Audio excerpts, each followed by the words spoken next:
नमस्कार दोस्तों, मेरा नाम है विजय कुमार गिरी और मैं आप लोगों का एक बार फिर से स्वागत करता हूं अपने यूट्यूब चैनल जिसका नाम है सुगा क्लासेस फॉर एग्रीकल्चर। दोस्तों, आज हम लोग पढ़ने वाले हैं सॉइल साइंस के एमसीक्यू का तीसरा सीरीज। मैं आप लोगों को पढ़ाना शुरू करूं बेटा, उससे पहले बता देता हूं कि मैंने आप लोगों के लिए बहुत ही अच्छा कोर्स लॉन्च कर रखा है। कोर्स का नाम है अल्टीमेट एग्रीकल्चर कोर्स। इस कोर्स के बारे में अगर हम बात करें तो इस कोर्स में यहाँ पर दिए गए जो सभी सब्जेक्ट्स हैं, ये सभी सब्जेक्ट वही सब्जेक्ट हैं जो आप बीएससी एग्रीकल्चर करते समय पढ़ते हो। इस कोर्स के अंदर आपको ये सभी सब्जेक्ट बिल्कुल बेसिक से एडवांस लेवल तक आपको विधिवत तरीके से पढ़ाए जाएंगे और इसके अलावा यहाँ पर आप लोगों को जो कुछ भी पढ़ाया जाएगा उसका आपको पीडीएफ नोट्स भी दिया जाएगा। और ये जो पीडीएफ नोट्स आपको मिलेगा ये हिंदी और अंग्रेजी दोनों भाषाओं में मिलेगा। तो अगर आप इसको परचेज करना चाहते हो तो इस क्यूआर कोड को स्कैन करके मात्र 1000 रुपये का पेमेंट करके आप इसको खरीद सकते हो। बाकी कोर्स से रिलेटेड अधिक जानकारी के लिए मेरा व्हाट्सएप नंबर है 9792771793। मेरे इस व्हाट्सएप नंबर से आप संपर्क करके कोर्स से रिलेटेड जितनी भी आपको जानकारी प्राप्त करनी है वो सभी जानकारी आप यहाँ से प्राप्त कर सकते हो। तो चलिए शुरू करते हैं बेटा, देखते हैं सबसे पहला क्वेश्चन हमारा क्या है। सबसे पहला क्वेश्चन यहाँ पर देखो क्या कह रहा है। सबसे पहला क्वेश्चन कह रहा है to calculate the total organic matter in the soil, the organic carbon value is multiplied by a specific conversion factor. What is this factor called? कह रहा है कि मिट्टी में कुल कार्बन पदार्थ की गणना करने के लिए कार्बनिक कार्बन मूल्य को एक विशिष्ट रूपांतरण कारक से गुणा किया जाता है। इस कारक को क्या कहा जाता है, यही चीज पूछ रहा है। जैसे ध्यान से समझना, अगर बेटा हमारे पास दिया गया है, क्या दिया गया है, मान लेते हैं हमारे पास दिया गया है ऑर्गेनिक कार्बन। क्या दिया गया है, हमारे पास दिया गया है ऑर्गेनिक कार्बन। ऑर्गेनिक कार्बन दिया गया है। अगर कोई हमसे पूछ रहा है कि इस ऑर्गेनिक कार्बन से क्या आप बता सकते हो कि ऑर्गेनिक मैटर कितना है सॉइल के अंदर या किसी भी चीज़ के अंदर, अगर ऑर्गेनिक कार्बन की मात्रा दी गई है तो क्या आप बता सकते हो कि ऑर्गेनिक मैटर कितना है वो। यानी कि दूसरे तरीके से कह सकते हो कि अगर हमारे पास ऑर्गेनिक मैटर है तो उसमें कितना हमको ऑर्गेनिक कार्बन मिलेगा, इसके बारे में यहाँ पर बात पूछी जा रही है। तो उसको कन्वर्ट करने के लिए एक कांस्टेंट वैल्यू होती है जिसको हम कन्वर्जन फैक्टर बोलते हैं। उस फैक्टर का नाम क्या है, यहाँ पर क्वेश्चन में यही पूछा जा रहा है। तो आपके ऑप्शन क्या क्या है, सबसे पहले है फ्लोपुएशन फैक्टर, दूसरा क्या है ह्यूमिफिकेशन इंडेक्स, इसके अलावा बेमलिन फैक्टर है और नाइट्रिफिकेशन कांस्टेंट है। तो आपका जो इसमें राइट आंसर होगा बेटा, याद रखना कि जो ऑप्शन नंबर सी है जिसको हम बेमलेन फैक्टर बोलते हैं, ये हमारा राइट आंसर हो जाएगा। अब इसको समझना, अगर मान लो कि हमारे पास ऑर्गेनिक कार्बन दिया गया है, क्या दिया गया है, हमारे पास ऑर्गेनिक कार्बन की मात्रा दी गई है और हमको निकालना है ऑर्गेनिक मैटर। तो organic carbon equals to 1.724 equals to organic matter. Organic matter समझ गए बेटा यहाँ तक। जैसे अगर हमको ऑर्गेनिक कार्बन पता हो, उसमें हम 1.724 से मल्टीप्लाई कर दें तो ऑर्गेनिक मैटर निकल के आ जाता है। समझ गए। तो वेमलिन फैक्टर जो होता है उसको याद रखना कि 1.724 इसकी वैल्यू होती है। इसमें क्या किया जाता है, इसमें ऑर्गेनिक मैटर को निकालने के लिए हम क्या करते हैं, ऑर्गेनिक कार्बन को हम किससे मल्टीप्लाई करते हैं, इस वेमलिन फैक्टर से मल्टीप्लाई करते हैं। समझ गए बेटा यहाँ तक, किसी को कोई कंफ्यूजन। आगे बढ़ते हैं, अगला क्वेश्चन देख लेते हैं। अगला क्वेश्चन क्या है, कह रहा है what is the expectation ratio of normal soil. सामान्य मिट्टी का स्वीकृत सीएन अनुपात क्या होता है, यही आपसे यहाँ पर पूछा जा रहा है। ऑप्शन क्या क्या है, 10:1 है, 20:1 से 30:1 है, फिर 4:1 या फिर 9:1 है, या फिर 12:1 है। तो याद रखना कि जो हमारी बेटा नॉर्मल सॉइल होती है ना, नॉर्मल सॉइल, नॉर्मल सॉइल का जो नॉर्मल सॉइल होता है, नॉर्मल सॉइल का जो सीएन रेशियो होता है वो 12:1 होता है। इसके अलावा बेटा जो यहाँ पर लिखा है ना, क्या लिखा हुआ है, 10:1। तो 10:1 किसका होता है, इसको याद रखना कि जो 10:1 होता है ये ह्यूमस का होता है। किसका होता है, ह्यूमस का होता है। ह्यूमस क्या होता है, जब ऑर्गेनिक मैटर डिकम्पोज होता है तो ह्यूमस बनता है, और ह्यूमस जब डिकम्पोज होता है तो क्या बनता है, लिग्निन बनता है। समझ गए। इसके अलावा बेटा यहाँ पर लिखा है 4:1 और 4 या 9:1 के बारे में यहाँ पर बोला जा रहा है। तो याद रखना कि जो माइक्रो ऑर्गेनिज्म होते हैं ना, क्या माइक्रो ऑर्गेनिज्म, माइक्रो ऑर्गेनिज्म जो होते हैं उनके अंदर जो सीएन रेशियो होता है वो 4 से 9:1 होता है। यानी कार्बन 4 से 9 के बीच में हो सकता है, 4:1, 5:1, 6:1, 7:1 या 8:1 या 9:1, कुछ भी हो सकता है। तो जो नॉर्मल सॉइल होती है, नॉर्मल सॉइल के अंदर सीएन रेशियो 12:1 होता है, ह्यूमस के अंदर 10:1 होता है, और इसके अलावा जो ऑर्गेनिक माइक्रो ऑर्गेनिज्म होते हैं उनके अंदर 4 से 9:1 के आसपास होता है। समझ गए बेटा यहाँ तक बात। तो हमसे नॉर्मल सवाल पूछा जा रहा था, ऑप्शन नंबर डी बिल्कुल राइट ऑप्शन हो जाएगा। समझ गए यहाँ तक। आगे बढ़ते हैं, अगला क्वेश्चन देख लेते हैं क्या कह रहा है। कह रहा है कि which of the following nitrogenous fertiliser has the highest equivalent acidity. निम्नलिखित में से किस नाइट्रोजन युक्त उर्वरक की तुल्यांक अम्लता सबसे अधिक होती है, ये चीज यहाँ पर पूछा जा रहा है। ऑप्शन क्या क्या है, एनहाइड्रस अमोनिया है, इसके अलावा अमोनियम क्लोराइड है, इसके अलावा अमोनियम सल्फेट है, और यूरिया है। तो सबसे पहले तो हम समझ लेते हैं बेटा कि आखिर ये इक्विवेलेंट एसिडिटी होती क्या है। सबसे पहले तो हमको यही समझना होगा कि आखिर ये इक्विवेलेंस एसिडिटी होती क्या है। तो इसको थोड़ा सा समझना बेटा। इसमें जितने भी फर्टिलाइजर ये दिए गए हैं, जब इसको हम खेत के अंदर डालते हैं तो ये खेत में क्या करते हैं, ये खेत में अम्लीयता को बढ़ाते हैं, यानी कि एसिडिटी को ये बढ़ाते हैं। अब अगर ये एसिडिटी को बढ़ा रहे हैं और लंबे समय तक हम अगर इसको उपयोग करते रहेंगे तो एक समय ऐसा आएगा कि जो हमारी मिट्टी है वो अम्लीय हो जाएगी।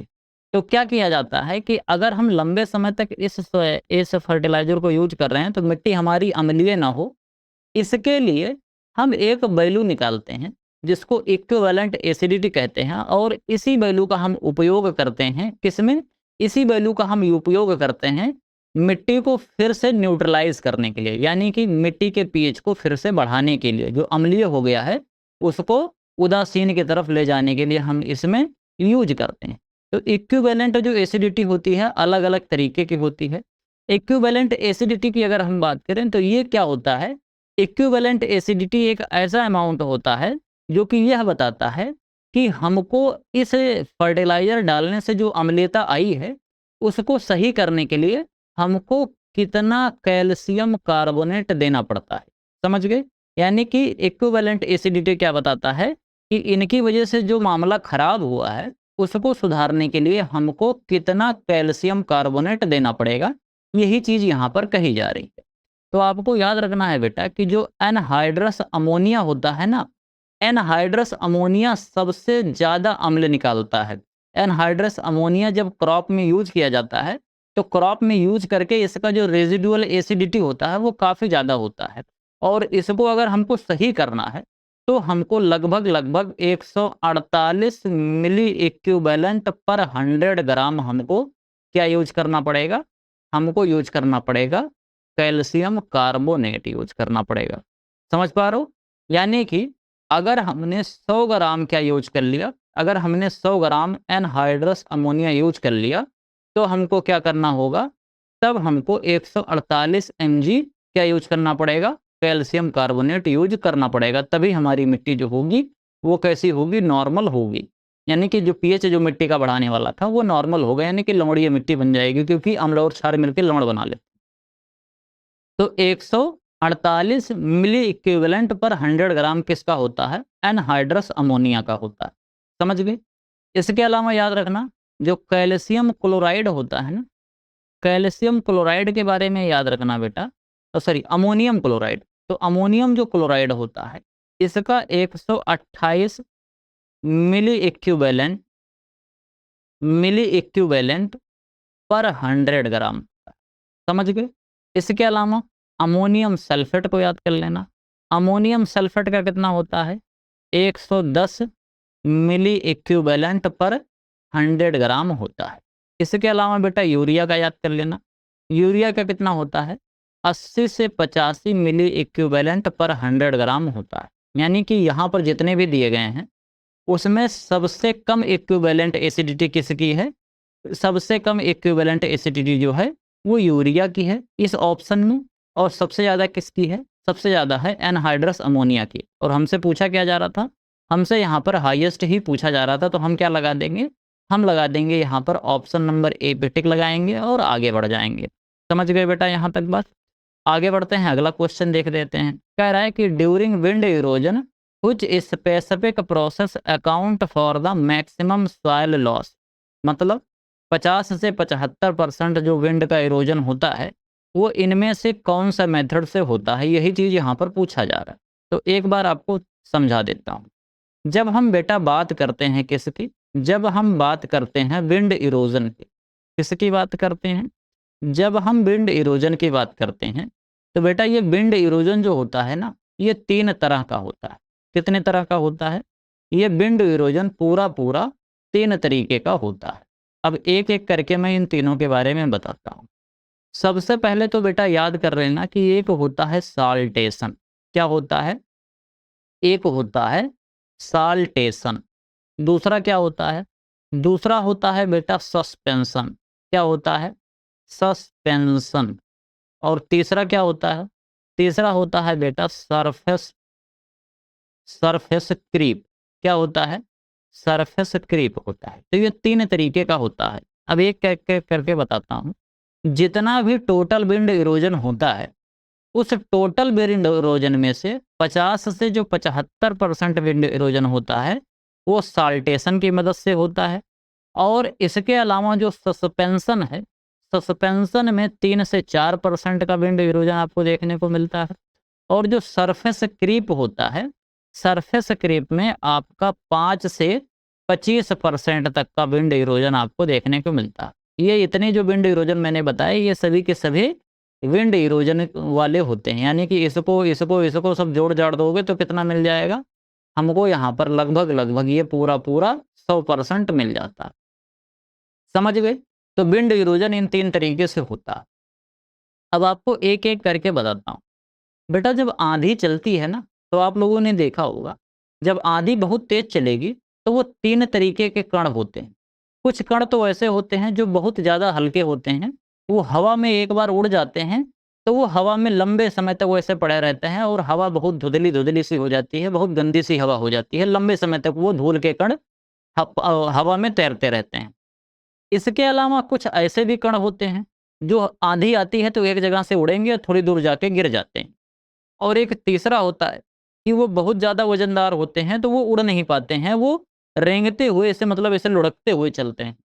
तो ये 3 तरीके के कण जो होते हैं वो अलग-अलग अपने डायमीटर के हिसाब से उड़ते हैं।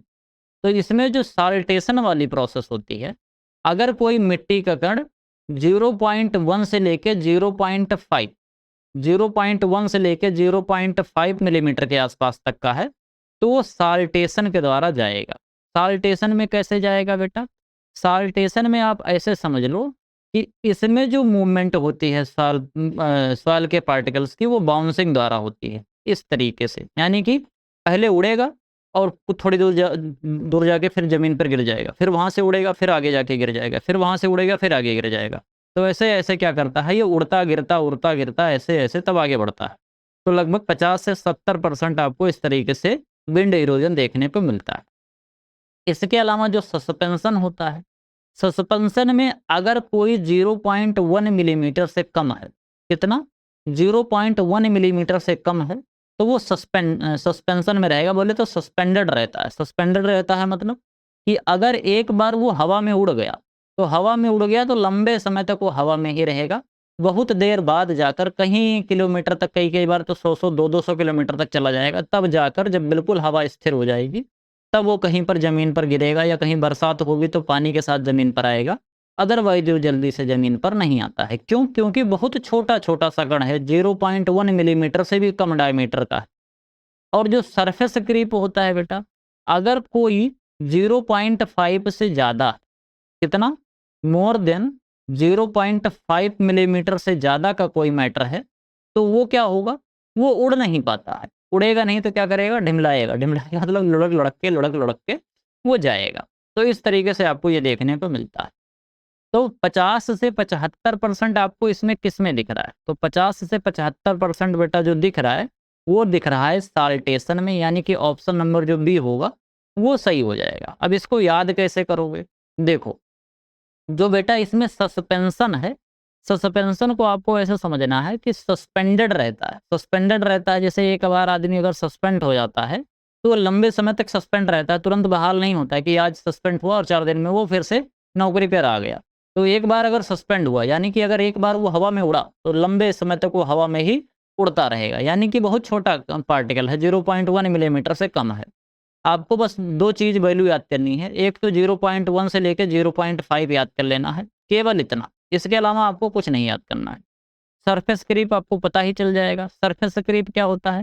क्रीप कर रहा है, यानी कि वो लुढ़क रहा है, ज़मीन पर वो सरफेस पे ही चला जा रहा है। तो सरफेस से पता चल रहा है कि वो उड़ेगा नहीं, वो सरफेस पर ही जाएगा। तो वो 0.5 मिलीमीटर से ज़्यादा बड़ा कण होगा।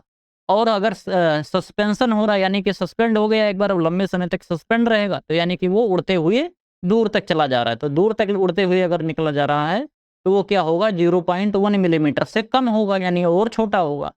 और इसके अलावा बेटा होता है साल्टेशन। तो साल्टेशन में क्या होता है? वो जंप करता हुआ जाता है, बाउंसिंग या जंपिंग टाइप का इसके अंदर देखने को मिलता है। समझ गए? तो बाउंसिंग और जंपिंग टाइप का जब देखने को मिलेगा, तो वो 0.1 से लेके 0.5 मिलीमीटर के आसपास तक के होते हैं। यहाँ तक की पूरी कहानी समझ में आ गई? तो हमारा ऑप्शन नंबर बी बेटा इसमें बिल्कुल सही से हो जाएगा। इसके अलावा बेटा यहाँ पर स्प्लैश इरोजन लिखा हुआ है। आगे मैं उस इरोजन से रिलेटेड जब क्वेश्चन पूछूंगा, तो वहाँ पर आपको डिटेल में समझा दूंगा। स्प्लैश इरोजन जो था, स्प्लैश इरोजन से रिलेटेड एक क्वेश्चन भी आपको देखने को मिला था। एजीटीए का जो 25 वाला एग्जाम हुआ था, उसमें ये क्वेश्चन आया था। तो चलिए देखते हैं अगला क्वेश्चन क्या है। अगला क्वेश्चन कह रहा है कि a fertiliser containing less than 25% of the primary major nutrient is classified as. कह रहा है कि प्राथमिक प्रमुख पोषक तत्व के 25% से कम मात्रा वाले उर्वरक को किस रूप में वर्गीकृत किया जाता है? कॉम्प्लेक्स फर्टिलाइजर, मिक्स फर्टिलाइजर, लो एनालिसिस फर्टिलाइजर, या फिर कंप्लीट फर्टिलाइजर। तो इसको सबसे पहले एक एक करके हम समझ लेते हैं। सबसे पहले बेटा एक होता है लो एनालिसिस फर्टिलाइजर। अब लो एनालिसिस फर्टिलाइजर से पहले आपको एक चीज़ बताता हूँ। जब हम न्यूट्रिएंट की बात करते हैं, तो कुछ तो होते हैं बेटा बेसिक न्यूट्रिएंट, जैसे CHO, कार्बन, हाइड्रोजन और ऑक्सीजन, ये बेसिक न्यूट्रिएंट होते हैं।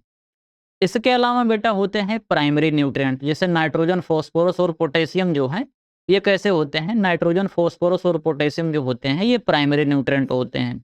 इसके अलावा CaMgS, यानी कि कैल्शियम, मैग्नीशियम और सल्फर, ये तीनों हमारे सेकेंडरी न्यूट्रिएंट होते हैं। और इसके बाद फिर फी, मन, सु, जन, बी, कल, मोनी, इस तरीके से जो होते हैं, वो सभी हमारे माइक्रो न्यूट्रिएंट होते हैं। क्या क्या होते हैं? CHO, ये बेसिक होते हैं। NPK, ये प्राइमरी होते हैं। इसके अलावा CaMgS, यानी कैल्शियम, मैग्नीशियम, सल्फर होता है। इसके अलावा क्या होता है? इसके अलावा Fe बोले तो आयरन, फी, मैग्नीज, मन, फी, मन, फी, मन, सु, जन, बी, कल, मो, नी। याद करना, 3 3 6 3 9, 10 11 12 13 14 15 16 17, 17 एसेंशियल न्यूट्रिएंट होते हैं। इसके अलावा बेटा कुछ फंक्शनल न्यूट्रिएंट भी होते हैं। फंक्शनल न्यूट्रिएंट कैसे होते हैं? Beneficial nutrient. बेनिफिशियल न्यूट्रिएंट कौन से होते हैं? बी होता है, बी, सी, को और ना, vanadium, silicon, cobalt and sodium, ये आपको देखने को मिलते हैं। तो ये क्या है? एसेंशियल न्यूट्रिएंट है, ये बेनिफिशियल न्यूट्रिएंट है। और इन दोनों को अगर जोड़ देंगे तो फंक्शनल न्यूट्रिएंट हो जाएंगे। तो फंक्शनल न्यूट्रिएंट कितने होते हैं?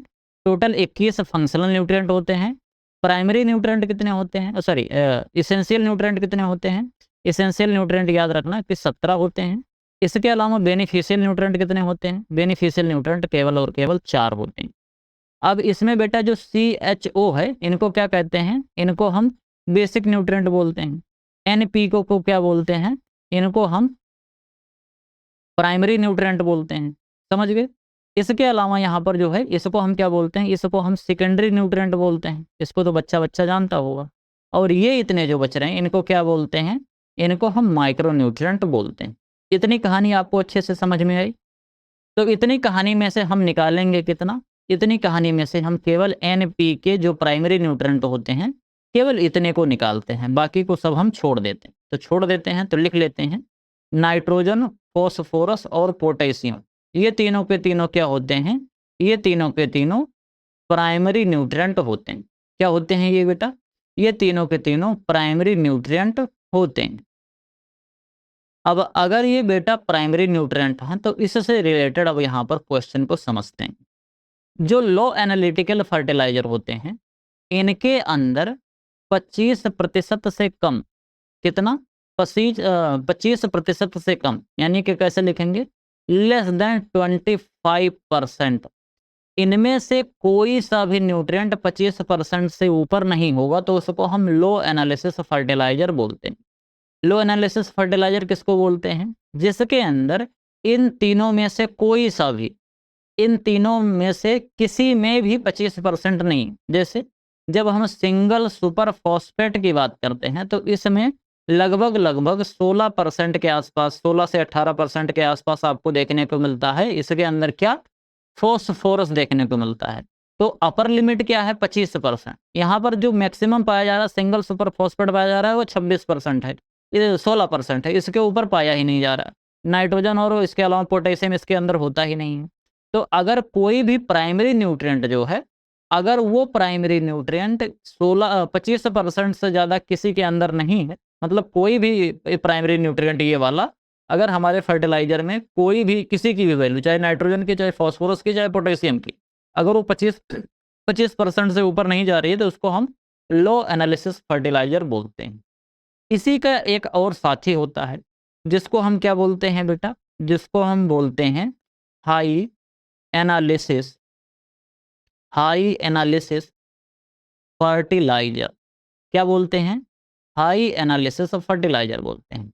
अगर किसी भी प्राइमरी न्यूट्रिएंट, अगर किसी भी फर्टिलाइजर में अगर किसी एक या एक से अधिक प्राइमरी न्यूट्रिएंट की जो मात्रा है वो 25% से ऊपर हो जाए तो उसको हाई एनालिसिस फर्टिलाइजर बोलते हैं। जैसे कि यूरिया जो होता है इसके अंदर फॉस्फोरस और पोटेशियम तो पाया नहीं जाता है, इसके अंदर केवल नाइट्रोजन पाया जाता है। तो जो नाइट्रोजन पाया जाता है वो 46% के आसपास पाया जाता है। तो 46% अगर पाया जा रहा है तो वो 25% से कहीं ऊपर है, तो हम उसको क्या कहेंगे? उसको हम बोलते हैं हाई एनालिसिस फर्टिलाइजर बोलते हैं। समझ गए बेटा? अब इसके अलावा एक कहानी और समझ लेते हैं। यहाँ पर लिखा है कॉम्प्लेक्स फर्टिलाइजर। कॉम्प्लेक्स फर्टिलाइजर ऐसे फर्टिलाइजर होते हैं जो कम से कम 2 प्राइमरी न्यूट्रिएंट को अपने अंदर रखते हैं। कम से कम कितना? कम से कम 2 उस अपने अंदर कम से कम 2 प्राइमरी न्यूट्रिएंट रखते हैं। जैसे DAP, डाई अमोनियम फॉस्फेट, तो इसमें अमोनियम है यानी कि नाइट्रोजन भी है, और P फॉर फॉस्फोरस भी है। डाई अमोनियम फॉस्फेट DAP में नाइट्रोजन भी है और फॉस्फोरस भी है। तो 2 इसके अंदर पाए जाते हैं, तो इसको हम क्या बोलते हैं? इसको हम बेटा कॉम्प्लेक्स फर्टिलाइजर बोलते हैं। यहाँ तक समझ में आया? एक होता है बेटा मिक्स्ड फर्टिलाइजर। जब हम किसी 2 फर्टिलाइजर को एक साथ मिला देते हैं और मिलाने के बाद उसको ग्रेनुलर फॉर्म में, पाउडर फॉर्म में, लिक्विड फॉर्म में, किसी भी तरीके से, वो होते तो 2 अलग-अलग हैं। अगर उनका केमिकल कंपोजिशन देखेंगे तो दोनों अलग-अलग रहेंगे। लेकिन अगर उसको हमने मिला दिया और मिला के उसको ग्रेनुलर फॉर्म में या पाउडर फॉर्म में अगर हम कन्वर्ट कर दिए तो उसको हम क्या बोलते हैं? तब हम उसको मिक्स फर्टिलाइजर बोलते हैं। यहाँ तक की कहानी समझ में आई? तो इसमें क्या होता है? इसमें 2 या 2 से अधिक फर्टिलाइजर को मिला दिया जाता है। इसके अलावा बेटा है कंप्लीट फर्टिलाइजर। ऐसा फर्टिलाइजर जिसके अंदर नाइट्रोजन, फॉस्फोरस और पोटेशियम तीनों के तीनों पाए जाते हैं, उसको हम क्या कहते हैं? उसको हम बोलते हैं कंप्लीट फर्टिलाइजर। आपको मार्केट में एक देखने को मिलता है जिसको हम क्या कहते हैं? जिसको हम बोलते हैं NPK। NPK के नाम से ही वो मार्केट में बिकता है। NPK जो होता है 19-19-19 करके ऐसे आता है, तो वो एक कंप्लीट फर्टिलाइजर होता है। समझ गए बेटा यहाँ तक बात? तो यहाँ पर कह रहा है कि a fertiliser containing less than 25% of the primary major nutrient is classified as. तो प्राइमरी न्यूट्रिएंट इसमें 25% से कम पाया जा रहा है। तो अगर 25% से कम पाया जा रहा है तो क्या होगा? लो एनालिसिस फर्टिलाइजर होगा, ऑप्शन नंबर सी पे टिक लगाएंगे और 1 नंबर पाके आगे बढ़ जाएंगे। Consider the following statement regarding soil fertility and soil productivity. कह रहा है कि मृदा उर्वरता और मृदा उत्पादकता के संबंध में निम्नलिखित कथनों पर विचार करना है। तो बेटा सबसे पहले हम 2 चीज़ें समझ लेते हैं। 2 चीज़ें क्या-क्या समझ लेते हैं? आप हो, क्या? आप हो, आपके अंदर बहुत बल है, ठीक? आपके अंदर बहुत बल है।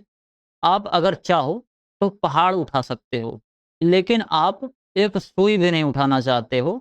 अगर बगल में मोबाइल रखी हुई है तो आप मोबाइल भी नहीं उठाना चाहते हो। अपनी बहन से कहते हो कि उसको पहले बुलाओगे, वो आएगी तो कहोगे मोबाइल उठा के दे दो, फिर वो खींच के मोबाइल उठा के दे देंगी। अगर छोटी बहन है तो इस तरीके से आप लोगों ने किया होगा। अगर ऐसे है तो वाइस वर्सा कर सकते हो, बहन हो तो भाई कर सकते हो, ऐसे कर सकते हो। जो अगर छोटा रहेगा कोई भी सिबलिंग तो वो करेगा ऐसा, खींच के करेगा लेकिन करेगा। आपके पास बल बहुत ज़्यादा है, आप पहाड़ उठा सकते हो, लेकिन आप उठा नहीं रहे हो, समझ रहे? तो इसी तरीके से सॉइल फर्टिलिटी और सॉइल प्रोडक्टिविटी होती है। सॉइल फर्टिलिटी का मतलब होता है कि न्यूट्रिएंट तो हमारे अंदर बहुत है, न्यूट्रिएंट तो हमारे अंदर बहुत है, लेकिन हम प्रोडक्शन नहीं देंगे। जैसे बहुत बढ़िया फर्टाइल लैंड है यानी कि फर्टिलिटी बढ़िया है। जितने भी न्यूट्रिएंट हैं, जितने भी एसेंशियल न्यूट्रिएंट होने चाहिए फसल को ग्रो करने के लिए, वो सभी के सभी न्यूट्रिएंट हमारी मिट्टी के अंदर उपलब्ध हैं। अब बेटा अगर हमारी मिट्टी में सभी के सभी न्यूट्रिएंट उपलब्ध हैं और हम उसमें कोई फसल ग्रो करना चाहते हैं, तो क्या होगा? हम उसमें फसल ग्रो करेंगे, लेकिन फसल का हमारा जो प्रोडक्शन है, वो केवल सॉइल के फर्टिलिटी पे डिपेंड करता नहीं है कि हमारी सॉइल के अंदर अगर सभी न्यूट्रिएंट हैं तो प्रॉपर तरीके से हम उसमें प्रॉपर तरीके से हम फसल ग्रो कर ले जाएंगे। मान लो उसके अंदर फर्टिलिटी तो है, लेकिन पानी भरा हुआ रहता है, वो तालाब रहता है हमेशा, वहाँ पर हम फसल लगा ही नहीं सकते। तो क्या बोलेंगे कि प्रोडक्टिव है सॉइल? तब हम बोलेंगे कि सर जी वो प्रोडक्टिव नहीं है। समझ गए? यानी कि फर्टिलिटी तो है लेकिन प्रोडक्टिविटी नहीं है। दूसरी कंडीशन देखते हैं। आपके पास मिट्टी जो है वो बहुत अच्छे से फर्टाइल है, ठीक? लेकिन फर्टाइल है यानी कि सभी न्यूट्रिएंट उसके अंदर हैं, लेकिन वहाँ पर सिंचाई की व्यवस्था नहीं है या बहुत ज़्यादा सर्दी पड़ रही है, तो क्या वहाँ पर प्रोडक्शन होगा? नहीं होगा। तो सॉइल की जो प्रोडक्टिविटी है, इसको मेजर करने के लिए हम किलोग्राम पर हेक्टेयर वाली यूनिट का प्रयोग करते हैं और सॉइल की फर्टिलिटी को चेक करने के लिए हम सॉइल टेस्टिंग इस्तेमाल करते हैं। सॉइल टेस्टिंग से हम सॉइल की फर्टिलिटी को पता कर रहे होते हैं कि कितना नाइट्रोजन है, कितना फास्फोरस है, कितना पोटेशियम है। इस चीज़ को हम वहाँ पर पता कर रहे होते हैं। समझ गए यहाँ तक की कहानी? इस कहानी में किसी को कोई समस्या? सॉइल टेस्टिंग में हम क्या निकालते हैं? सॉइल की फर्टिलिटी चेक करते हैं कि कौन-कौन सा न्यूट्रिएंट कितनी मात्रा में है। तो ये तो मैंने आपको समझाने के लिए बताया। आई होप आपको अच्छे से समझ में आया होगा। अब इनकी एक छोटी-छोटी सी मैं आपको डेफिनेशन बता देता हूँ। सबसे पहले हम समझ लेते हैं किसका? हम सबसे पहले समझ लेते हैं सॉइल की फर्टिलिटी का। किसका? सॉइल की फर्टि फर्टिलिटी का डेफिनेशन हम समझ लेते हैं। अब जो सॉइल की फर्टिलिटी का डेफिनेशन होता है, ये क्या होता है? इसको क्या कहते हैं? इसको हम कहते हैं index of index of available available nutrient. यानी कि हमारी मिट्टी के अंदर कितनी-कितनी मात्रा में कौन-कौन सा न्यूट्रिएंट उपलब्ध है, इसको हम सॉइल टेस्टिंग के माध्यम से पता करते हैं। ये तो हो गया हमारा सॉइल फर्टिलिटी। इसके अलावा बेटा होता है एक सॉइल प्रोडक्टिविटी। क्या होता है? Soil productivity. अब ये बेटा जो सॉइल प्रोडक्टिविटी होती है, इसको समझ लेना। ये क्या होता है? ये कैपेबिलिटी होती है, capability capability of soil capability of soil to capability of soil to supply supply essential essential nutrients, इसको हम सॉइल प्रोडक्टिविटी बोलते हैं। सॉइल प्रोडक्टिविटी जो डिपेंड करती है किस पे करती है, इसको लिख लेना। ये डिपेंड करती है, डिपेंड करती है किस पे। एक तो ये बेटा फर्टिलिटी पे डिपेंड करती है। किस पे डिपेंड करती है? फर्टिलिटी पे डिपेंड करती है। इसके अलावा लोकेशन पर डिपेंड करती है कहाँ पर। इसके अलावा हम इनपुट कितना दे रहे हैं उसके अंदर। इसके अलावा इन्वायरमेंट कितना है, वहाँ का इन्वायरमेंट कैसा है। समझ गई? तो इतनी चीज़ें हम इसमें देखते हैं। अगर मान लो कि हमारी सॉइल के अंदर फर्टिलिटी ही नहीं, जैसे आपके अंदर बिल्कुल दम ही नहीं, आप उठने में बिल्कुल अक्षम हो, तब तो आपकी बहन आपको मोबाइल जब आप बिल्कुल अक्षम हो तब आप खुद से जाके मोबाइल नहीं ले सकते। ये तो बिल्कुल स्वाभाविक सी बात है। इसी तरीके से अगर सॉइल के अंदर फर्टिलिटी नहीं है, यानी कि अगर सॉइल के अंदर न्यूट्रिएंट ही नहीं है, तो उसमें सबसे स्वाभाविक बात ये है कि आप प्रोडक्शन नहीं कर सकते, यानी कि सॉइल का प्रोडक्शन, सॉइल में क्रॉप का प्रोडक्शन नहीं हो सकता। तो सॉइल अगर हमारी फर्टाइल नहीं है तो प्रोडक्टिव नहीं होगी, ये तो कन्फर्म है। यानी कि आप ऐसे कह सकते हो कि all productive soil are fertile but not it is necessary that all fertile soil is productive. समझ गए? अब इसको यहाँ तक आपने समझ लिया। अब हम पढ़ते हैं इनके तीनों स्टेटमेंट को। कह रहा है कि soil fertility is an inherent property of the soil. कह रहा है कि मृदा उर्वरता मिट्टी का एक अंतर्निहित गुण होता है। बिल्कुल सही बात है। सॉइल जो फर्टिलिटी होती है वो एक इनहेरेंट प्रॉपर्टी होती है। ये इनहेरेंट प्रॉपर्टी कहाँ से मिलती है? इसके पेरेंट्स से मिलती है, जिससे ये बना होता है। जिस पेरेंट मिनरल से ये बना हुआ होता है उसमें पाए जाते हैं न्यूट्रिएंट, और उन्हीं न्यूट्रिएंट जो उसमें रहते हैं पेरेंट मटेरियल में, उसी से ये मिट्टी बनती है, तो इसके अंदर पाए जाते हैं, इनहेरेंट प्रॉपर्टी होती है। इसके अलावा क्या है? All productive soil are always fertile. इसको मैंने थोड़ी देर पहले ही बताया था। अगर सॉइल प्रोडक्टिव है तो यानी कि न्यूट्रिएंट वो प्रोवाइड करवा पा रही, यानी फर्टाइल भी रहेगी।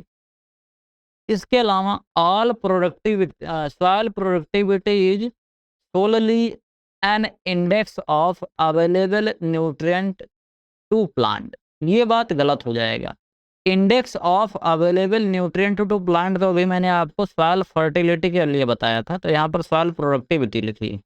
अगर इस सॉइल प्रोडक्टिविटी की जगह पर क्या लिखा होता, अगर यहाँ पर फर्टिलिटी लिखा होता तो ये बात सही हो जाती। बिल्कुल ध्यान से समझते चलना, इत्मीनान से, कोई बहुत जल्दी नहीं है, डिटेल में समझते चलो, कॉन्सेप्ट क्लियर होता चले। तो ये बात क्या हो जाएगी? गलत हो जाएगी। हमको खोजना क्या था? हमको यहाँ पर गलत खोजना था। हमने खोज लिया, केवल तीसरा गलत है। ऑप्शन नंबर डी पे टिक लगाएंगे और आगे बढ़ जाएंगे। Consider the following statements regarding physical classification of soil water.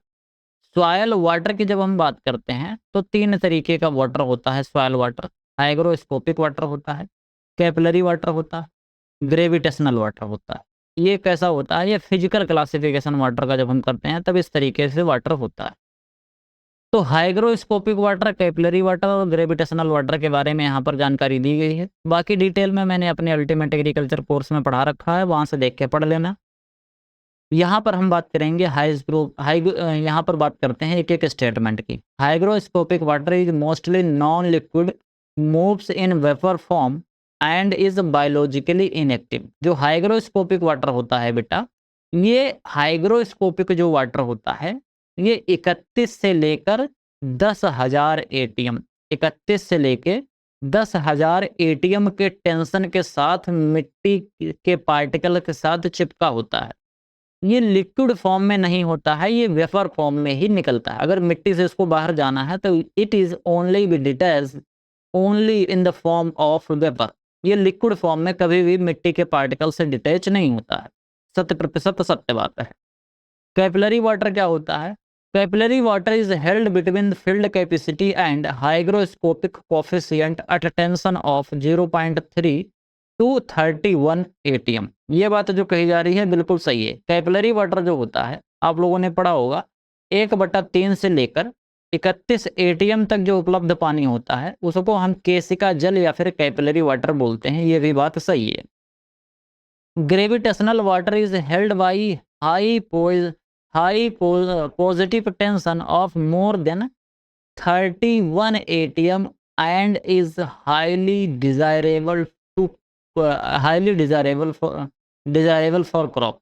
जो गुरुत्वाकर्षण जल होता है ये 31 से अधिक उच्च सकारात्मक तनाव, 31 से ज़्यादा तनाव तो बेटा हाइग्रोस्कोपिक का था, तो ग्रेविटेशनल यहाँ पर कहाँ हो जाएगा, यहाँ पर होगा बेटा लेस होगा। यहाँ पर हम क्या लिख देंगे, यहाँ पर अगर हम लेस लिख दें और कितना 0.3 से कम होगा। अगर 0.3 ATM के टेंशन से अगर मिट्टी के साथ वो चिपका हुआ है तो वो क्या करेगा, वो सर्र से नीचे चला जाएगा ग्राउंड वाटर में, समझ गए। उसको खेत रोक नहीं पाएगा, या तो वो बह जाएगा, कहाँ चला जाएगा, या तो खेत के बाहर चला जाएगा बहकर, और या तो ज़मीन के नीचे क्या पर्कुलेशन और इन्फिल्ट्रेशन के द्वारा ज़मीन के नीचे चला जाएगा। तो ये बात यहाँ पर गलत दी गई है। हमको खोजना क्या था, हमको गलत खोजना था, हमने खोज लिया, तीसरा गलत है। ऑप्शन नंबर बी पे टिक लगाएंगे और आगे बढ़ चलेंगे। आगे बढ़ते हैं, अगला क्वेश्चन देख लेते हैं।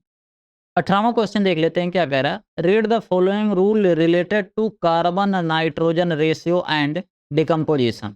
कार्बन नाइट्रोजन अनुपात और अपघटन से संबंधित निम्नलिखित नियम को पढ़ें। चलिए पढ़ लेते हैं।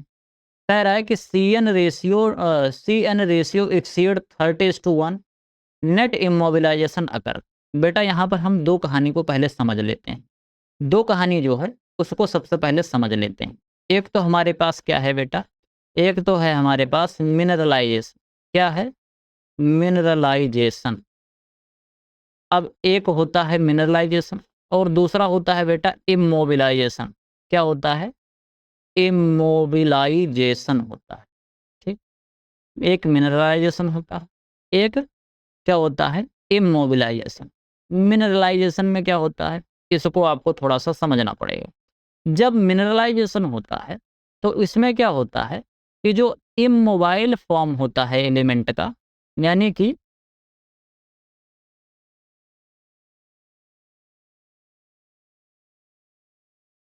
जो immobilised form of nutrient, immobilised form of nutrient यहाँ से कहाँ चला जाएगा, इमोबिलाइज्ड फॉर्म ऑफ न्यूट्रिएंट से कहाँ पर जाएगा, अवेलेबल फॉर्म में जाएगा। समझ गए। और इमोबिलाइजेशन में क्या होता है, इसमें जो अवेलेबल नाइट्रोजन होता है, सॉरी अवेलेबल जो न्यूट्रिएंट होता है, अवेलेबल फॉर्म, तो इसमें जो अवेलेबल फॉर्म होगा ये अवेलेबल फॉर्म से कहाँ चला जाएगा, अवेलेबल फॉर्म से इमोबिलाइजेशन फॉर्म में चला जाएगा, इमोबिलाइज्ड फॉर्म में चला जाएगा। अब इसमें थोड़ी सी आपको कहानी सुनाता हूँ, इस कहानी को आपको बिल्कुल ध्यान से समझना। देखो, जब बेटा पौधे को कोई न्यूट्रिएंट एब्जॉर्ब करना होता है ना, तो पौधा न्यूट्रिएंट को एब्जॉर्ब करते समय उसको पहले क्या किया जाता है, उसको जो ऑर्गेनिक फॉर्म में है उसको इनऑर्गेनिक फॉर्म में कन्वर्ट करना होता है। इनऑर्गेनिक फॉर्म में कन्वर्ट होगा यानी कि आयनित होगा, और आयनित होने के बाद पौधे उसको एब्जॉर्ब कर पाते हैं। इस तरीके से वो एब्जॉर्ब होता है। तो जब तक वो ऑर्गेनिक फॉर्म में रहेगा तब तक पौधे उसको एब्जॉर्ब नहीं कर पाएंगे। तो उसको एब्जॉर्ब करने के लिए क्या करना होता है, उसको ऑर्गेनिक फॉर्म से अवेलेबल फॉर्म में यानी कि इनऑर्गेनिक फॉर्म में या आयनित फॉर्म में उसको लाना पड़ेगा। समझ गए। तो जब न्यूट्रिएंट किस में आता है, जब न्यूट्रिएंट ऑर्गेनिक फॉर्म से किस में आ जाता है, जब न्यूट्रिएंट ऑर्गेनिक फॉर्म से अवेलेबल फॉर्म में आता है तब उसको हम क्या बोलते हैं, तब उसको हम मिनरलाइजेशन बोलते हैं। समझ गए। इसके अलावा इमोबिलाइजेशन में, इमोबिलाइजेशन उसका जस्ट उल्टा होता है। जो अवेलेबल फॉर्म में नाइट्रोजन न्यूट्रिएंट था वो ऑर्गेनिक फॉर्म में यानी कि अनअवेलेबल फॉर्म में फिर से कन्वर्ट हो जाता है, पौधे को नहीं मिलता है। यानी कि जो बेटा मिनरलाइजेशन होता है वो पौधे के लिए बढ़िया होता है, लेकिन जो इमोबिलाइजेशन होता है ये पौधे के लिए बढ़िया नहीं होता है, क्योंकि जब इमोबिलाइजेशन होगा तब पौधे को न्यूट्रिएंट नहीं मिलेगा, और जब मिनरलाइजेशन होता है तब पौधे को न्यूट्रिएंट मिल जाता है। पौधा ऑर्गेनिक फॉर्म में कभी भी न्यूट्रिएंट को नहीं लेता है, पौधा हमेशा इनऑर्गेनिक फॉर्म या अवेलेबल फॉर्म, या फिर हम कह सकते हो उसको गैसियस फॉर्म, और अधिकतर वो आयनित फॉर्म में लेता है। जैसे कार्बन डाइऑक्साइड में जो कार्बन और ऑक्सीजन है वो गैसियस फॉर्म में ले लेता है। इसके अलावा लिक्विड फॉर्म में जल से हाइड्रोजन और ऑक्सीजन को ले लेता है। बाकी अधिकतर जो हैं उनको या तो वो आयनित फॉर्म में लेता है, और या तो फिर वो मैंने आपको बताया लिक्विड फॉर्म में ले लेगा, और इसके अलावा वो गैस फॉर्म में ले लेता है। बाकी अधिकतर जो न्यूट्रिएंट हैं जैसे Ca है, Mg है, S है, आयरन है, मैग्नीशियम है, कॉपर है, जिंक है, ये सभी के सभी आयनित फॉर्म में ही लिया जाता है। जैसे एनायन होता है, कैटायन होता है, ये आप लोगों को ये सब चीज़ें आपने यहाँ पर देख रखी है। इसमें किसी को कोई कन्फ्यूज़न नहीं होगा। समझ गए यहाँ तक बात? तो मैंने आपको मिनरलाइजेशन बता दिया और इमोबिलाइजेशन बता दिया। 2 कहानी तो आपकी बिल्कुल क्लियर हो गई। अब इसके अलावा हम बात करते हैं CN रेशियो की। CN रेशियो समझना, जो हमारा बेटा ऑर्गेनिक मैटर होता है, ऑर्गेनिक मैटर में 2 चीज़ें होती हैं। एक तो होता है कार्बन, और दूसरा क्या होता है? दूसरा होता है नाइट्रोजन। जो कार्बन होता है, कार्बन क्या करता है बेटा? जो कार्बन होता है वो CHO बनाने के काम में आता है, और CHO का मतलब क्या होता है? ये एनर्जी बनाने के काम में आता है। कैसे? क्योंकि कार्बोहाइड्रेट जब बनता है तो इसमें CHO होता है। समझ गए? C6H12O6 CHO होता है। अलग-अलग कॉम्बिनेशन में हाइड्रोजन है, उसके अलावा glucose, fructose, lactose, galactose, maltose, starch, इस तरीके से तमाम चीज़ें आपको देखने को मिलती हैं। तो CHO होता है। यानी जो पौधे के अंदर या ऑर्गेनिक मैटर के अंदर जो कार्बन है, वो क्या करेगा? वो एनर्जी देने का काम करता है। इसके अलावा बेटा जो नाइट्रोजन होता है ना, ये नाइट्रोजन किस में काम आता है? ये प्रोटीन की सिंथेसिस में काम आता है। किसके सिंथेसिस में? जो प्रोटीन बनती है, यानी कि आदमी की जो मसल बन रही होती है, मसल बनाने के लिए नाइट्रोजन का काम लगता है, और एनर्जी के लिए, ताकत के लिए कार्बन का काम लगता है। अब इसको समझना, जैसे मान लेते हैं हमारी एक मिट्टी है, मिट्टी में हमने ढेर सारा क्या डाल दिया? मिट्टी में हमने ढेर सारा स्ट्रॉ डाल दिया। स्ट्रॉ समझते हो? हमने ढेर सारा फसलों के अवशेष डाल दिए। तो जो बेटा फसलों के अवशेष होते हैं, उनके अंदर CN रेशियो ज़्यादा होता है, यानी कार्बन बहुत ज़्यादा होगा, और इसके अलावा नाइट्रोजन वहाँ पर कम होता है। समझ गए? तो अगर हमने ढेर सारा क्या डाल दिया अपने खेत के अंदर, अगर हमने बहुत ढेर सारा उसको क्या, हाँ, फसलों के अवशेष डाल दिए, तो वो डिकम्पोज होंगे। डिकम्पोज कैसे होंगे? मिट्टी के अंदर जो organic material, organic micro organism है, माइक्रो ऑर्गेनिज्म मिट्टी के अंदर, उनको ढेर सारी एनर्जी मिलेगी। कहाँ से मिलेगी? वो डिकम्पोज करेंगे। डिकम्पोज करेंगे तो उसमें उनको कार्बन मिलेगा, फिर वो कार्बन लेंगे, फिर पानी लेंगे, और वो करके वो क्या बनाएंगे? फटाफट खाएंगे, और खा के अपने अंदर एनर्जी लाएंगे। समझ पा रहे हो? तो जब ढेर सारा न्यूट्रिएंट मिलने लगता है, ढेर सारा न्यूट्रिएंट किसको मिल रहा है? ढेर सारा न्यूट्रिएंट माइक्रो ऑर्गेनिज्म को मिल रहा है, क्योंकि वहाँ पर जो स्ट्रॉ है वो डिकम्पोज हो रहा है, कार्बन डिकम्पोज हो रहा है। तो जब वो डिकम्पोज होता है तो उनको ढेर सारा खाने को मिलता है। तो जैसे हमको क्या होता है? अगर हमको ढेर सारा खाने को मिलेगा तो हमारे अंदर ताकत आएगी, और जब हमारे अंदर ताकत आएगी तो हम फिर क्या करेंगे? तो हमारी जनसंख्या बढ़ेगी, और जब हमारी जनसंख्या बढ़ेगी और हमारी जब ताकत बढ़ेगी तो हमारी वृद्धि और विकास तेज़ी से होगा। और हमारा वृद्धि और विकास अगर तेज़ी से होना है, तो उसके लिए फिर नाइट्रोजन की ज़रूरत पड़ेगी, यानी कि प्रोटीन बनाना है। यानी कि पहले ज़रूरत किसकी पड़ेगी? पहले तो ज़रूरत पड़ेगी एनर्जी की। जो हमने फसलों के अवशेष अपने खेत में डाले थे, जब माइक्रो ऑर्गेनिज़्म को ढेर सारा उनको भोजन मिल गया, माइक्रो ऑर्गेनिज़्म का भोजन ही तो होता है जो डिकम्पोज़ होता है, माइक्रो ऑर्गेनिज़्म उसको खाते हैं, खा-खा के डिकम्पोज़ करते हैं। तो माइक्रो ऑर्गेनिज़्म उसको खाएँगे, उनको ढेर सारा उससे एनर्जी मिलेगी। जब एनर्जी मिलेगी तो उनकी जनसंख्या और बढ़ेगी, तो उनकी एनर्जी की रिक्वायरमेंट और बढ़ेगी, क्या और जाएगी, और चाहिए। और इसी बीच में क्या होता है कि नाइट्रोजन कम पड़ जाता है। नाइट्रोजन क्यों कम पड़ जाता है? क्योंकि जो क्रॉप का स्ट्रॉ होता है, इसके अंदर कार्बन की मात्रा ज़्यादा होती है और नाइट्रोजन की मात्रा कम होती है। तो एनर्जी तो बहुत ढेर सारा मिल गया, लेकिन नाइट्रोजन क्या हो गया? एनर्जी तो ढेर सारा मिल गया, लेकिन नाइट्रोजन नहीं मिल पा रहा है। क्यों नहीं मिल पा रहा है? क्योंकि जितनी एनर्जी मिली थी, उस हिसाब से नाइट्रोजन नहीं मिल पा रहा है। तो इस कंडीशन में क्या होगा कि इस कंडीशन में जितना भी नाइट्रोजन जो थोड़ा बहुत बचा रहेगा वो सभी माइक्रो ऑर्गेनिज्म खुद अपने लिए यूज कर लेंगे कि लाओ हम अपने पहले बॉडी बनाएं। तो पौधे जब उस नाइट्रोजन को यूज कर लेंगे तो ये चीज़ बताओ कि अगर हमने कोई फसल वहाँ पर लगाई तो पौधे को नाइट्रोजन मिलेगा? नहीं मिलेगा। बिल्कुल सही आप सोच रहे हो, पौधे को नहीं मिलेगा। पौधे को नाइट्रोजन नहीं मिलेगा तो वो क्या हो रहा है?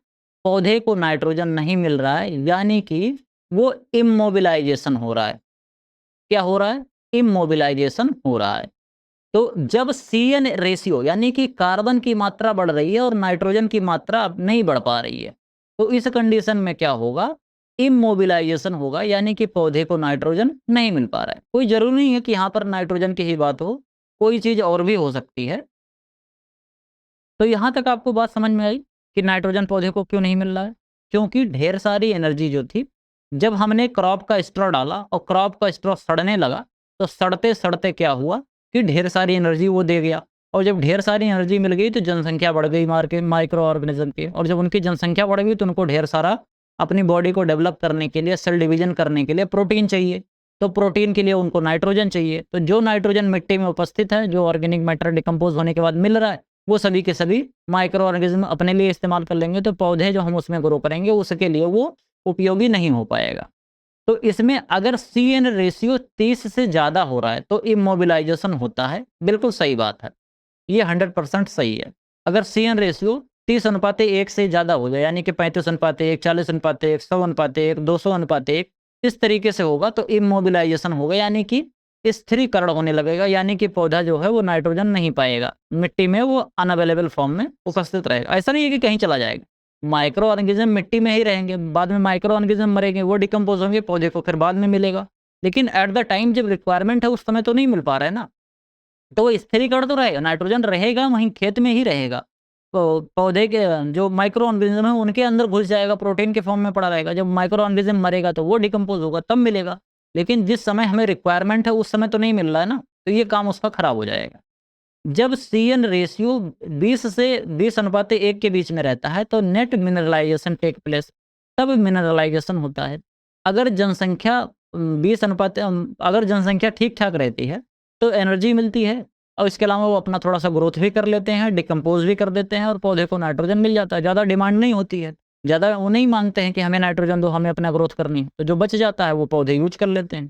तो ये भी बात बिल्कुल सही है। इसके अलावा क्या है, mineralisation is the conversion of an available element into an immobile form. यानी कि मिनरलाइजेशन में क्या होता है, मिनरलाइजेशन में कन्वर्जन ऑफ अवेलेबल एलिमेंट किस में जा रहा है, इमोबाइल फॉर्म में। गलत नहीं हो रहा है, अवेलेबल से इमोबिलाइज या अनअवेलेबल फॉर्म में जब जाएगा तो उसको तो हम इमोबिलाइजेशन कहते हैं ना, इमोबिलाइज फॉर्म में जाएगा तो इमोबिलाइजेशन उसको कहेंगे ना। तो ये बात तो यहाँ पर गलत हो जाएगी। समझ गए बेटा यहाँ तक बात? हमको यहाँ पर खोजना क्या था, करेक्ट खोजना था। तो पहला और दूसरा जो है वो करेक्ट हो जाएगा, यानी कि option number A is the correct option for this question. समझ गए? किसी को कोई कंफ्यूजन? आगे बढ़ लेते हैं, अगला क्वेश्चन देख लेते हैं। अगला क्वेश्चन क्या कह रहा है, consider the following statement regarding the ion exchange process in soil. कह रहा है कि मिट्टी में आयन विनिमय प्रक्रियाओं के संबंध में निम्नलिखित कथनों पर विचार करना। 3 कथन दिए गए हैं, विचार करेंगे और विचार करके बता देंगे कि आखिर इनमें से गलत कौन सा है। एक एक करके समझते हैं। यहाँ पर कह रहा है कि regarding the exchange ion exchange process, यानी कि इनके अंदर आयन का एक्सचेंज कितने तेज से होता है। तो जब हम इसकी बात करते हैं तो correct cation absorption order, cation exchange order बोले तो यानी कि धनात्मक अधिशोषण की सही प्रक्रिया यहाँ पर लिखी गई है। यानी कि जिसके अंदर ज़्यादा बैलेंसी होगी उसके अंदर ज़्यादा होगा, यानी कि जो ज़्यादा प्लस होगा वो ज़्यादा एक्सचेंज कर पाएगा। जैसे आप लोगों ने हाई स्कूल में, इंटर में तो पढ़ा होगा ना कि जिसके पास प्लस में एक ही आयन होगा वो एक ही देगा, जिसके पास 2 होगा उसके पास 2 होगा। तो वही बोल रहा है कि आयन एक्सचेंज किसके पास ज़्यादा होगा, आयन जिसके पास ज़्यादा होगा वही एक्सचेंज कर पाएगा। जो उसकी SPDF होता है ना, एन कक्षा 2 3 4 एन, बोरबरी का मॉडल आपने पढ़ा होगा ना, इस तरीके का बोरबरी का मॉडल ऐसे ऐसे ऐसे ऐसे ऐसे होता है। यहाँ पर 2 होते हैं, 2n स्क्वायर होते हैं, 2n स्क्वायर ऐसे पढ़ा है ना। यहाँ पर 2 होगा, इसके अलावा फिर यहाँ पर कितना होगा, 2 2 दूनी 4 दूनी 8, 2 8 18 32 पढ़ा है ना। तो जो किनारे वाले बच रहे होते हैं, अगर वो इस तरीके से होता है, मैं बैलेंस ही आपको पता है, बैलेंस ही यहाँ क्या पढ़ा हूँ, केमिस्ट्री पढ़ाने थोड़ी बैठा हूँ, आपको वो पता है। तो यहाँ पर देखो एल्युमिनियम में +3 होता है, ठीक है, कोई दिक्कत वाली बात नहीं है। कैल्शियम में 2 होता है, मैग्नीशियम में 2 होता है, पोटेशियम में 1 होता है।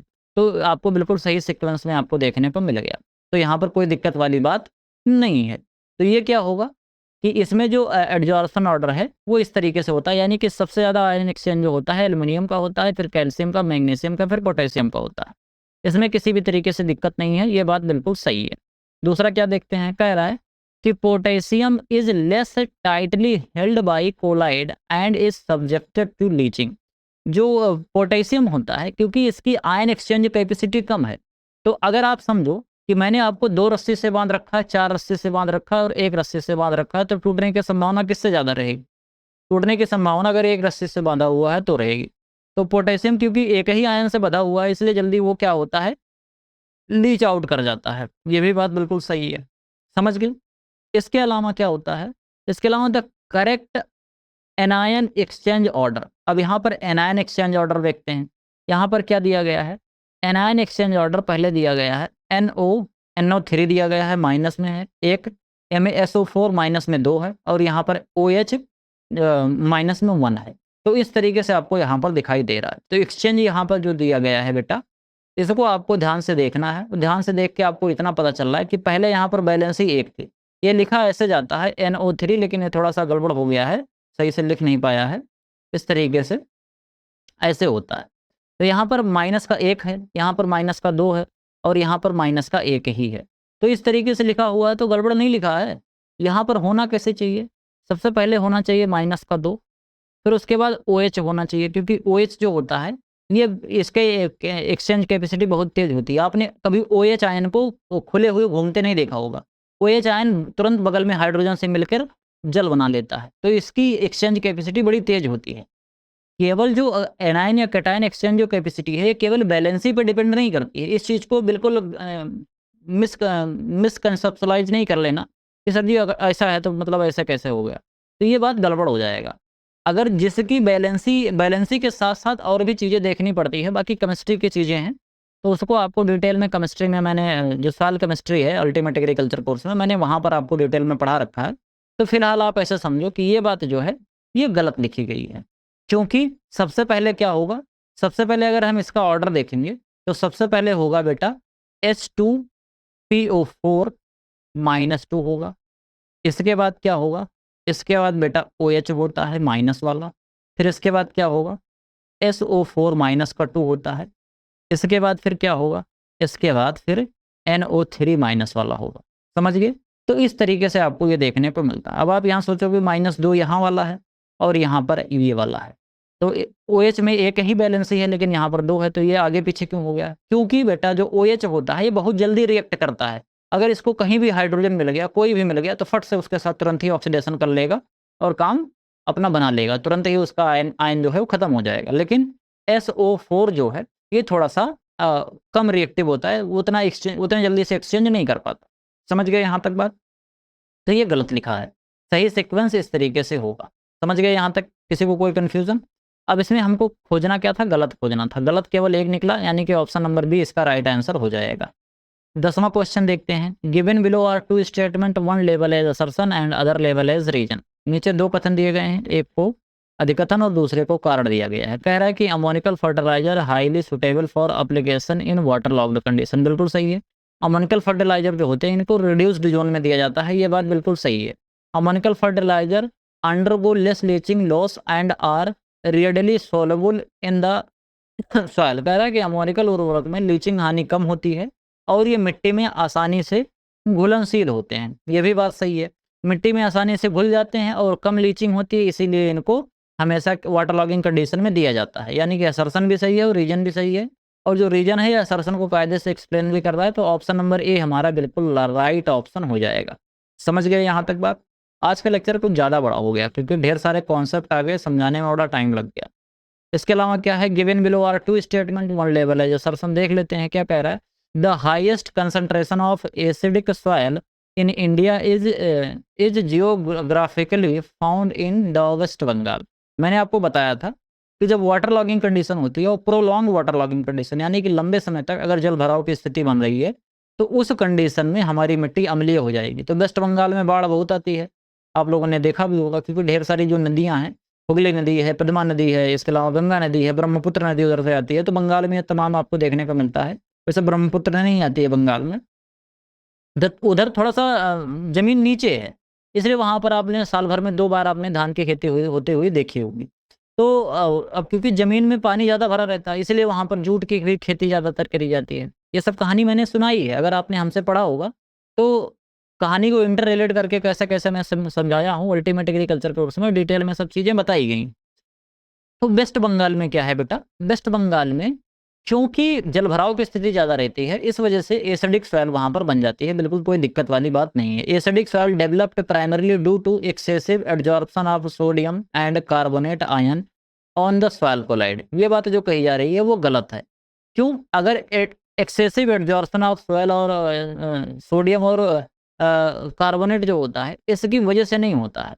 इसको आपको याद रखना है कि जो एसिडिक सॉइल होती है, इसके अंदर हाइड्रोजन और एल्युमिनियम के आयन प्रेजेंट होते हैं और इसके साथ-साथ कई बार आयरन के आयन भी प्रेजेंट होते हैं, मैंगनीज़ के आयन प्रेजेंट होते हैं और ये सॉल्यूशन बनाते हैं सॉइल का सॉल्यूशन और कोलाइड।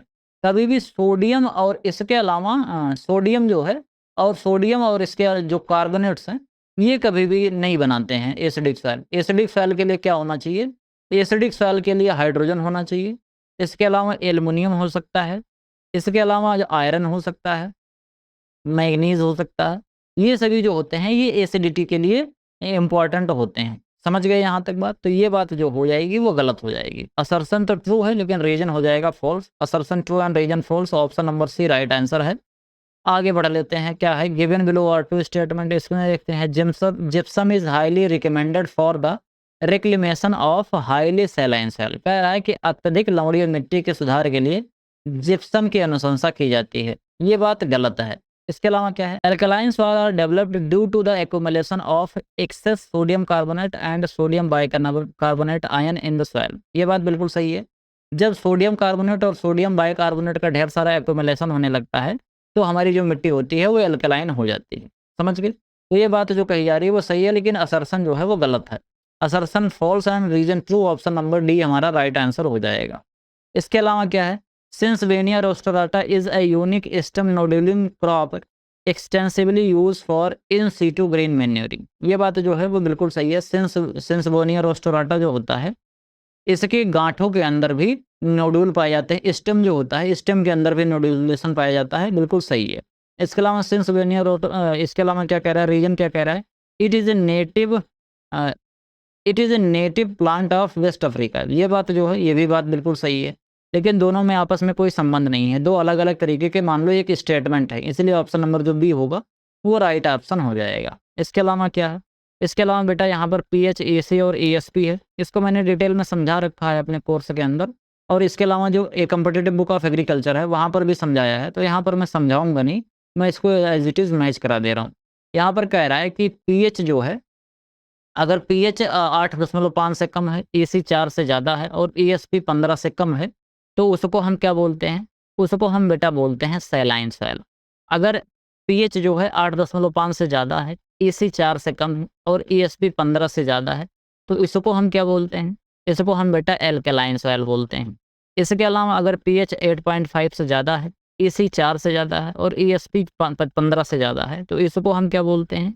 इसको हम बेटा बोलते हैं saline alkaline soil. Saline alkaline में सभी चीज़ें ज़्यादा ही होती हैं। इसके अलावा high concentration of hydrogen and aluminium जो होता है, ये एसिडिक सॉइल में होता है। इसको अभी मैंने थोड़ी देर पहले ही बताया था। तो ए किस में जा रहा है? ए थर्ड पे जा रहा है। ए थर्ड पर यहाँ जा रहा है, ए थर्ड पर यहाँ जा रहा है, यानी बी गलत हो गया और ए भी गलत हो गया।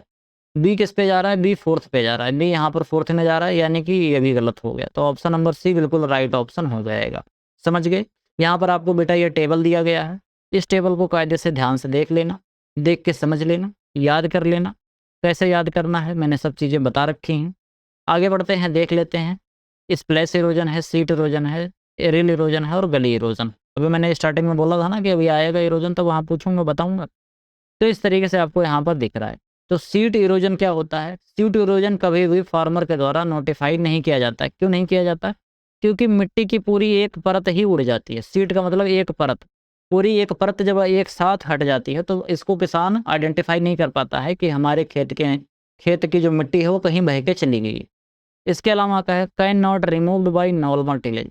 नॉर्मल टिलेज के द्वारा हम इसको आसानी से रिमूव नहीं कर सकते। जो गली इरोजन होता है इसको हम नहीं रिमूव कर सकते क्योंकि हमारी मिट्टी के अंदर ज़्यादा गहराई हो जाती है। जब गली इरोजन होता है तो इस तरीके से आपको ढेर सारी ऐसे नालियाँ देखने को मिल जाती है। जैसे खेत है तो इस तरीके से गड्ढा हो जाता है जिसको जुताई पे हम नहीं निकाल सकते। इसके अलावा क्या है, रील इरोजन दिया गया है। तो इसके अलावा रील इरोजन है, तो रील इरोजन को इधर देखते हैं। It is the first stage of water erosion. Water erosion का सबसे बड़ा जो स्टेज होता है, सबसे स्टार्टिंग वाला जो स्टेज होता है, जब बरसात होती है तो स्प्लैश इरोजन आपको देखने को मिलता है। स्प्लैश इरोजन में क्या होता है, जब बम्बार्डमेंट होती है। आप लोगों ने पढ़ा होगा, यही एग्जाम में क्वेश्चन आया था। अगर bombardment of water particle from the water soil surface is known as which type of erosion. Bombardment जब होने लगती है या वाटर ड्रॉपलेट का, तो इससे स्प्लैश इरोजन होता है। यह सबसे पहला फॉर्म होता है इरोजन का। Can be remove by normal tillage. जो रील इरोजन होता है ये छोटे छोटे से होते हैं रील इरोजन, तो इसको आप आराम से हटा सकते हो। तो सबसे पहले स्प्लैश इरोजन होता है, फिर सीट इरोजन होगा, रील इरोजन होगा, फिर गली इरोजन आपको इस तरीके से देखने को मिलता है। तो ए किस पे जाएगा, ए थर्ड पर जा रहा है। ए थर्ड पर यहाँ जा रहा है, ए थर्ड पर यहाँ जा रहा है। डी गलत हो गया और बी भी गलत हो गया, ए गलत हो गया। बी किस पे जा रहा है बेटा, बी फर्स्ट पे जा रहा है, यानी कि हमारा ऑप्शन नंबर जो बी होगा वो बिल्कुल राइट ऑप्शन हो जाएगा। समझ गए यहाँ तक बात। आगे बढ़ते रहें, अगला क्वेश्चन देख लेते हैं। यहाँ पर क्या दिया गया है, नाइट्रोजन कंटेंट पूछा जा रहा है, FYM, इसके अलावा टाउन कंपोस्ट, वर्मी कंपोस्ट और नाइट सॉइल। एक एक करके समझ लेते हैं। जो FYM होता है इसके अंदर अठन्नी चवन्नी अठन्नी पाई जाती है। अठन्नी चवन्नी और अठन्नी NPK इस तरीके से पाया जाता है। अठन्नी चवन्नी यानी अठन्नी, तो यहाँ पर अठन्नी आपको मिल गया। समझ गए। टाउन कंपोस्ट जो होता है इसको याद रखना कि टाउन कंपोस्ट के अंदर लगभग 1.5% के आसपास नाइट्रोजन पाया जाता है। वर्मी कंपोस्ट जो होता है, वर्मी कंपोस्ट के अंदर 3% नाइट्रोजन पाया जाता है। और नाइट सॉइल जो होती है, इसको जो ह्यूमन का एक्सक्रीटा होता है, जो सीवर लाइन का जो एक्सक्रीटा होता है, उसका अगर वो डिकम्पोज होता है तो उसके अंदर 5.5% आपको देखने को मिलता है नाइट्रोजन। तो ए किस पे जा रहा है बेटा, ए जा रहा है थर्ड पर। ए थर्ड पर यहाँ जा रहा है, ए थर्ड पर यहाँ जा रहा है। ए गलत हो गया और बी भी गलत हो गया। बी किस पे जा रहा है बेटा, बी जा रहा है बेटा फोर्थ पर। तो बी फोर्थ पर यहाँ जा रहा है, यानी कि ये भी गलत हो गया। ऑप्शन नंबर सी हमारा बिल्कुल राइट ऑप्शन हो जाएगा। समझ गए। आगे बढ़ते हैं, क्या कह रहा है, which of the following pair of deposition transposition sources and their resulting soil type is incorrectly match. कह रहा है कि निक्षेपण, परिवहन स्रोतों और उनके परिणाम स्वरूप बनने वाली मिट्टी का निम्नलिखित में से कौन सा जोड़ा गलत तरीके से। ग्रेविटी के द्वारा जो बनती है मिट्टी उसको हम क्या बोलते हैं, ग्रेविटी के द्वारा जो मिट्टी बनती है उसको हम क्या बोलते हैं, उसको हम बेटा बोलते हैं कोलुवियल सॉइल बोलते हैं। ग्रेविटी के द्वारा जो बनती है उसको हम कोलुवियल सॉइल बोलते हैं। एलुवियल सॉइल किसके, जो रिवर के द्वारा बनती है उसको हम क्या कहते हैं, रिवर के द्वारा जो बनती है उसको हम एलुवियल सॉइल बोलते हैं। आइस के द्वारा जो बनती है उसको ग्लेशियल बोलते हैं। हिम से पता चल रहा है। विंड जो होता है वो एयर, यहाँ पर देखो एओ लिखा है, एयर से कुछ संबंधित है। वाटर से जो बनता है एलुवियल सॉइल। एलुवियल सॉइल मैंने आपको बताया था ना, वाटर बोले तो पानी के द्वारा बनता है, बिल्कुल सही है। तो गलत कौन सा था, केवल ऑप्शन नंबर ए गलत था। अगला क्वेश्चन देखते हैं। Regarding nitrification which of the following biological conservation step is correctly match with the specific mediating bacteria. कह रहा है कि नाइट्रोफिकेशन निम्नलिखित में से कौन सा जैविक रूपांतरण चरण निम्नलिखित मध्यस्थ बैक्टीरिया के साथ सही से, जैसे conversion of ammonia to nitrite. Ammonia to nitrite जो होता है वो नाइट्रोसोमोनास से होता है, बिल्कुल सही है। Conversion of nitrite to nitrate, nitrite से जो नाइट्रेट बनता है ये किसके लिए बोल रहा है, नाइट्रोसोमोनास। जब नाइट्रोसोमोनास एक में हो गया तो इसमें नाइट्रोबैक्टर होगा। क्या होगा बेटा यहाँ पर होगा नाइट्रोबैक्टर होगा। इसके अलावा conversion of ammonia to nitrate directly nitrobacter. Ammonia जो होता है nitrate, conversion of ammonia to nitrate, ammonia का सीधे नाइट्रेट में जो रूपांतरण होता है ये क्या कहलाता है, यहाँ पर बोल रहा है उसको हम क्या बोलते हैं, उसको वो किसके द्वारा होता है, ये बोल रहा है कि नाइट्रोबैक्टर के द्वारा होता है। ये बात हो जाएगी गलत। क्यों? क्योंकि ये अमोनिया जो होता है ये कभी भी डायरेक्टली नाइट्रेट में कन्वर्ट नहीं होती। समझ पा रहे हो? इसके अलावा क्या है, अमोनिया अगर बन गई तो ये हवा में उड़ के निकल जाएगी, काम खत्म हो गया। Conversion of protein to amine, protein का एमाइन में जो कन्वर्जन होता है उसको एमिनाइजेशन बोलते हैं, और ये नाइट्रोबैक्टर के द्वारा नहीं होता।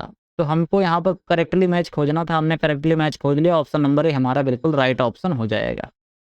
Which of the following pair of crop and their relative salt tolerance category is incorrectly matched? फसलों और उनकी सापेक्ष नमक सहनशीलता साल्ट टॉलरेंट श्रेणी का निम्नलिखित में से कौन सा जोड़ा गलत तरीके से सम्मिलित है? बार्ले है, राइस है, ग्राउंडनट है और कॉटन है। इनको आपको ध्यान से देखना और बताना है कि इनमें से क्या है सॉल्ट टॉलरेंस के हिसाब से दिया गया है। बार्ले जो होता है इसके अंदर हाई टॉलरेंस पाया जाता है, बिल्कुल सही है। साल्ट के टॉलरेंस बिल्कुल सही है। राइस जो होता है ये मीडियम टॉलरेंट होता है, ये भी बिल्कुल सही है। ग्राउंडनट जो होता है ये हाई टॉलरेंट होता है, ये गलत है। क्योंकि जो ग्राउंडनट होता है बेटा ये सेंसिटिव होता है। कैसा होता है? ये सेंसिटिव क्रॉप्स होती है, ये सॉल्ट टॉलरेंट के प्रति। यानी कि ये क्या होगा, ये हो जाएगा गलत, और हमको गलत ही खोजना था, तो ऑप्शन नंबर सी हमारा राइट आंसर हो जाएगा। और कपास जो होता है ये हाई टॉलरेंट होता है, बिल्कुल सही है।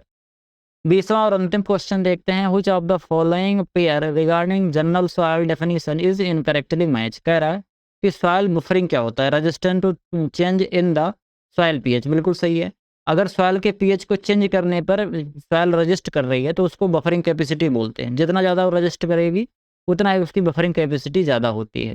इसके अलावा फ्लोकुलेशन जो होता है, फ्लोकुलेशन जिसको हम क्या कहते हैं, जिसको हम बोलते हैं coagulation of colloidal particles by oppositely charge ion, इसको हम क्या बोलते हैं, उसको हम फ्लोकुलेशन बोलते हैं। विपरीत आवेशित आयनों द्वारा कोलाइडियल कणों का जमाव जो होता है उसको हम फ्लोकुलेशन बोलते हैं। तीसरा क्या कह रहा है? तीसरा कह रहा है ammonification, decomposition of protein directly into nitrate. इस तरीके से नहीं होगा। जो प्रोटीन होता है ना, ये प्रोटीन पहले किस में कन्वर्ट होता है? ये प्रोटीन कन्वर्ट होता है अमीनो एसिड में, फिर अमाइन बनता है और अमाइन के बाद अमोनिया बन जाता है। तो अमोनिया बनना अमोनिफिकेशन कहलाता है, नाइट्रेट बनना नहीं कहलाता है। तो ये भी गलत हो गया, तो हमको गलत ही खोजना था। ऑप्शन नंबर सी जो होगा वो राइट आंसर हो जाएगा। Organic matter the key to production and maintaining soil health, बिल्कुल सही बात है। प्रोडक्शन के लिए और सॉइल की हेल्थ को प्रॉपर तरीके से मेंटेन करने के लिए ऑर्गेनिक मैटर काफ़ी ज़्यादा जरूरी होता है। समझ गए यहाँ तक बात? तो इसमें हमको इनकरेक्ट खोजना था, हमने खोज लिया। ऑप्शन नंबर जो सी है वो इनकरेक्ट है। यहाँ पर अमोनिफिकेशन प्रोटीन क्या बनाएगा? प्रोटीन बनाएगा अमीनो एसिड, फिर एमाइन बनाएगा, फिर अमोनिया बन के वो निकलती है, तो इसको अमोनिफिकेशन बोलते हैं। ये चीज़ हो जाएगी हमारी गलत। समझ गए यहाँ तक बात? तो आई होप आपको वीडियो पसंद आया होगा बेटा। अगर वीडियो पसंद आया हो तो वीडियो को लाइक करिए, चैनल को सब्सक्राइब कीजिए, दोस्तों के साथ शेयर कीजिए। आपके जो सुझाव हैं कमेंट बॉक्स में जरूर लिखिए। अगर आप हमारा अल्टीमेट एग्रीकल्चर कोर्स परचेज करना चाहते हैं तो वीडियो का डिस्क्रिप्शन चेक कीजिए। बाकी अगर किसी भी तरीके का कोई दिक्कत आ रहा है तो व्हाट्सअप नंबर दिया गया है। व्हाट्सअप नंबर है 9792771793। मेरे इस व्हाट्सअप नंबर से आप संपर्क करके कोर्स से रिलेटेड जो भी आपको जानकारी प्राप्त करनी है वो सभी जानकारी प्राप्त कर सकते हो और विधिवत तरीके से पूरी एग्रीकल्चर की तैयारी कर सकते हो। मिलते हैं किसी दूसरी वीडियो में, तब तक के लिए इजाज़त दीजिए। धन्यवाद।